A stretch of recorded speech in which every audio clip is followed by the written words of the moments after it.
పాలు విడిచిన ఆ పసిబాలుడు అమ్మని విడిచిపెట్టి ఎలాగుంటాడు అంటే, గర్భములోనే ఆ బిడ్డ ఆ సర్వశక్తిమంతుడైన దేవుని గూర్చి ఆ తల్లి చేసే ప్రార్థన, ఆ తల్లి చేసే ప్రార్థన, ఆ తల్లి పాడే పాటలు, ఆ తల్లి చెప్పుకునే వాక్యాలు వింటూ వింటూ గర్భంలోనే ఒక ప్రతిష్ట కలిగినటువంటి బిడ్డగా మార్చబడిపోయాడు. అందుకే బైబిల్ సెలవిస్తుంది, గర్భఫలం దేవుడిచ్చు బహుమానమని. రాత్రి సమయమందు గర్భం వచ్చాది, మేము శ్రీమంతం చేస్తామని. శ్రీమంతం కాదు, నువ్వు మంత్రం చేసుకుంటా ఉండవు. ఏమి శ్రీమంతం?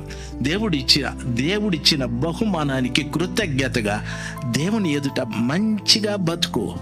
దయచేసి కూడికలు పెట్టించుకో, దయచేసి ప్రార్థనలు జరిపించు, దయచేసి ప్రభు పాదాల చెంత నీవు నీ భర్త ఉపవాసాలుండి ఈ బిడ్డ దేవుని కొరకు ఉపయోగపడాలని ప్రార్థన చేయి. అంతేకాని శ్రీమంతాలు, ఆ మంతాలు, ఈ మంతాలు చేస్తే ఆఖరికి పుట్టేవాడు ఒక మంత్రగాడు పుడతాడు. మంత్రగాడంటే వాళ్ళ అమ్మకు చెప్తాడు, మమ్మీ స్పెషల్ క్లాస్ ఉంది మమ్మీ అని ఈడు సినిమాలో కూర్చోంటాడు. ఆడపిల్ల చెప్తుంది, మమ్మీ మా ఫ్రెండ్కు బర్త్డే అని అది పబ్బులో కూర్చో ఉంటుంది. మంత్రగాళ్ళు పుడతారు. చాలా మంది తల్లులు ఇప్పుడు మంత్రగాళ్ళతో చాలా బాధపడుతూ ఉన్నారు. ఎంతమంది మంత్రగాళ్ళు ఉన్నారో ఈరోజు కూడా దేవుడు కనికరం చూపిస్తాడు. పశ్చాత్తాపడండి, మీ పిల్లలకైనా నేర్పించండి.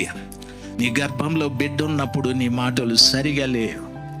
నీ గర్భంలో బిడ్డ ఉన్నప్పుడు అది దేవుని బహుమానమని తెలుసుకొని దేవుని స్తుతించడం నేర్చుకోవాలి, దేవుని ఆరాధించడం నేర్చుకోవాలి. హన్నా తల్లికి ప్రవక్త చెప్పాడు, మీదిటికి నీకు ఒక చక్కటి కుమారుని ఇస్తాడమ్మా, ఎల్లు, దేవుడు కనికరిస్తాడు, వెళ్ళమని చెప్పాడు.